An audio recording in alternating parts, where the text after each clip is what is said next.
let's plant up my propagated houseplants together while I talk all about one of our most asked questions, which is why a Christmas tree farm? If you're new to our channel, hey, thanks for coming by. If you are not new to our channel, thanks for coming back.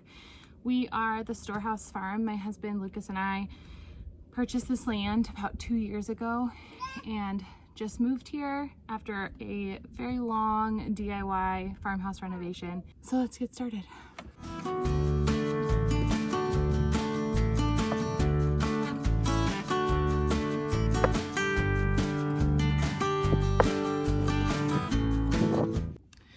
I don't know why I thought this was gonna be a hair down thing. It certainly is already not. All right, so why a Christmas tree farm? The number one question we get is, why are you starting a Christmas tree farm? Why Christmas trees? Did you grow up on a Christmas tree farm? Are you obsessed with Hallmark movies? So many different variations of that question. And the answer is no to all of those. My husband did not grow up on a Christmas tree farm. I did not grow up on a Christmas tree farm. Neither of us grew up on farms, like, at all. So we don't really have any farming in our blood. We need to make more space. Let's rewind back to, I don't know, 2008. My husband and I met in middle school and we started dating in high school. He was kind of always on the military track. I grew up in the military, so did he. That was familiar to us. It was great. We continued dating through college. During college, I would joke about having a Christmas tree farm. I would joke with my family, I would joke with my friends, I would joke with Lucas. And I think it was always just this like, oh, ha ha, like people don't actually do that. People don't just like start Christmas tree farms. And so it was kind of always in the back of my mind. Growing up, we would always go up to Pennsylvania and pick out our Christmas tree the day after Thanksgiving. I should put some rocks in here. All right, we've got rocks for drainage. It was just such a fond memory that I had, and I just thought that Christmas tree farms were so magical and always loved it. And it just kind of built and built and built in my mind as this like dream one day thing. He went to Virginia Tech and graduated from the Air Force ROTC program there. And from there, we got our first assignment, which was Anchorage, Alaska. That was number 2 on our wish list. Our first choice was Italy, but we knew that that was like a really big stretch. So Anchorage was actually our second choice, and we were so excited when we got that. I was teaching that day, got an email from him with a little poem, and I just like could not believe it. So went to Anchorage, lived there we were stationed there for 3 years. We asked to extend a 4th year because our plan was to get out of the military and stay there forever. We could not get enough of Alaska. But I would always joke like, oh, well, we can't live in Alaska forever because Christmas trees don't grow here. After we were done with our 4-year stint in Alaska, we were fully planning to separate from the military. My husband found out that he got accepted to an ROTC instructor position at Virginia Tech. Oh, the sun's lighting up. There we go. Hi. And that felt like something we just could not pass up, especially because that's where he graduated from, and we love the town of Blacksburg where Virginia Tech is. And we were like, okay, we will move to Blacksburg. We will then move back to Alaska. So we were looking at like real estate in Alaska for the first couple of years that we were in Blacksburg, and we were still going back to Alaska. Flash fast forward, flash forward. And I don't know how I found out about it, but I found out that there was a Christmas Tree Growers Association in the state of Virginia. And so I started following their page on Facebook and things like that. And then one day popped up a new growers class. And I was like, oh, that's me. Like, I'm not even a grower. Like, I'm just a person who thinks that this could be cool. So I went to the class. We spent the whole day planning out a Christmas tree farm, like a hypothetical Christmas tree farm from start to finish. And we planted trees as well. This was all hosted on someone's like existing Christmas tree farm. And so I called Lucas, who was away for the summer for Air Force stuff. After the class, I was like, I think we can do this. Like, we could totally do this. And so he was like, yeah, let's do it. Like, let's either go back to Alaska or finish out the Air Force, and then let's be looking for land to buy. So we were like, okay, well, where do we want to be? We still didn't really have to decide that because we were still in the Air Force and we were still kind of like thinking we were gonna go back to Alaska. Once we were in Blacksburg, we thought, you know what, it would be really responsible of us to stay in the Air Force. It's got great health insurance, job stability, all these things. We're having children. At this point, we've got 2 children. Let's just stick with it, get to 20 years, and then we will find a property. Like, we could even find a property before we retire from the Air Force and just kind of work the land until we're ready. We get orders kind of towards the end of our 3rd year in Blacksburg. We get orders to Kansas, which we were trying to get back. We were like, oh, if we're gonna stay in the Air Force, let's try to get back to Alaska. Like, we were in Anchorage before, maybe we go to Fairbanks. That would be pretty cool. And we get Kansas.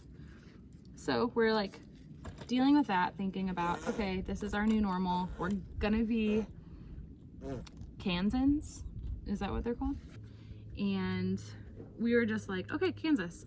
So we started looking at real estate, which, oh my gosh, the prices were so, like, it was insane. So we find a house that we love. It's small, quaint, got a backyard in the neighborhood, in the area that we like. We're gonna make an offer on it. Call my dad, you know, to get his blessing, because that's what daughters do. And he was like, you know what, Reagan, why don't you just wait like a little bit, because we hadn't had our, like, you have to have your paper orders. We didn't have those ones yet. We had the, like, hey, you're going there, stand by for all the paperwork. The next day, my husband got, I don't know if summoned is the right word, but summoned for a medical review board, which basically means that they saw something in his medical file that they were like, wait a second, like, we don't know if this is okay or not. All right, first plant done. Angel hair begonia, maybe? My mother-in-law gave me this propagation. Because we had been living in Blacksburg, we were not near a military base. We were seeing civilian doctors. Some things had come up with Lucas that his doctors were like, okay, this is like, you'll be fine. This is the way that it is. And had we been at a military base, they would have been like, hey, I see that the treatment for that is this medication. That medication has to be refrigerated. That doesn't work like if you were to go overseas or deploy or whatever. So we kind of like scooted under the radar, I think, for a little while. And now this was all like coming to light. So we're about to buy a house in Kansas. Paused for a second to breathe. The next day, this medical review board happens. That's this whole thing. It turns out my husband gets medically separated from the Air Force. He's fine, by the way, like physically, he's totally fine. And he is given severance, X amount of months, I don't remember. And now we are left with having to choose where we are going to live, which is insane because Lucas and I have never chosen where we've gotten to live in our entire lives. Obviously, as children, that's not our choice. But like, our parents never chose where to live, so we never like saw that modeled as far as like deciding where you wanted your family to live. And so we're like, do we go back to Alaska? I don't know what's gonna be like the best for our family. And we were like, you know what? Like, we've got 2 children right now. We know we want to have more children. Being outside is something that's really important to us. And we love that aspect of like that, being able to give that to our children in their childhood. And so we were like, you know what? We've wanted to start a Christmas tree farm. We thought we were going to do it 10, 15 years from now, but like, let's do it now. And so we were looking for land where we could both have this tree farm and live as well.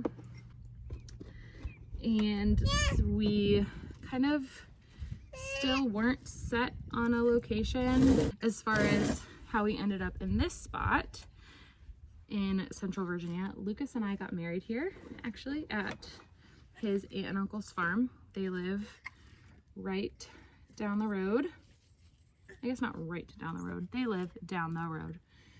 And we just have always kind of been connected to this area through that relationship and through getting married here. And Lucas's parents had also recently moved here. We also really love the location. We are in between Charlottesville and Richmond, and we felt like business-wise, that was something that was kind of a green light as far as who's going to be our customer base. Like, it's not too far for Richmond people to come for a wreath class. It's definitely not too far for Charlottesville people to come for a wreath class. So, or to pick out a Christmas tree or buy a bouquet of flowers. I don't know. So that's how we ended up here. Next plant done. I don't know what this one is called, but it has these like pinky, see if I can get it to not focus on my face. These like pinky lines through the leaves.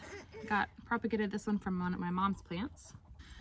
Something else that drew us to this area was that there wasn't a Christmas tree farm here currently. There is a local orchard that does a tree lot, but no like cut your own tree farm experience. So we just thought, as far as like agritourism goes, that this would be a pretty good spot for that. I have to remind myself on a daily basis when I like think about like, oh my gosh, we're trying to grow Christmas trees. That's crazy. That's insane. I have to try and remind myself that if at the end of the day, the only reason we have this property is for our children to live here, that would be okay. We're trying to navigate all of that right now, and we really hope to be a place that people can come and make memories, as corny as that sounds. I really thought that I would be done planting before I was done talking, but I'm just so long-winded when I speak. That's why I had to move all of my content over to YouTube, because this short form stuff just isn't for me. If you have any questions about our Christmas tree farm with no Christmas trees, let me know. I've said it in other videos, we're winging it, but like winging it with transparency. Generally, I'm an open book. So let me know if you have any questions about our Christmas tree farm, flower farm. That will happen way before the Christmas trees are ready to be cut, because we've already got flowers in the ground. But okay, I've got this one. It looks kind of wonky. This one came from my sister in Alaska. Along with the question that we get of why a Christmas tree farm, we also get a lot of comments like, I so wish we could do what you're doing. And it's not necessarily like, I so wish I could have a Christmas tree farm, because that is a very specific and slightly odd dream. Even I can admit that. But what we're getting is like, I wish that I could stop what I was currently doing and like do this thing that I've dreamed of forever. Like I've always dreamed of running a bakery, or I've always dreamed of opening up a coffee shop where kids can play and moms can work. Whatever it is, we hear that a lot. And I hope that this channel can just encourage you to do those things. And I'm not saying like quit your job today and go ahead and do those things, because I mean, we have responsibilities and we have people that we have to take care of, but also like, don't be afraid to live in a little bit of uncertainty, because that's kind of how this all came about, was lots of different seasons of uncertainty. And it just takes kind of one big jump to get you going, whether that's choosing to relocate or starting a garden, or I don't know, even just like attending an interest meeting for something, or taking a master class, to like hypothetically going through the steps in your mind of what you want to do.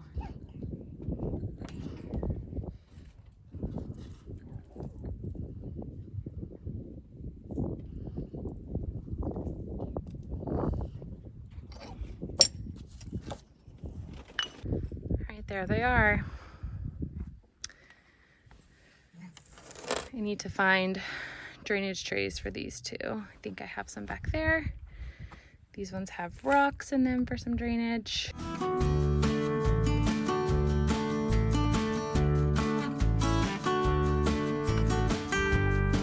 If any part of our story resonated with you, I'd love to talk more about it in the comments.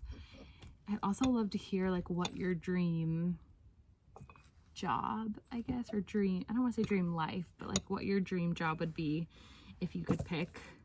I just love knowing what other people like aspire and are inspired by, and what they want to do and what they want to accomplish.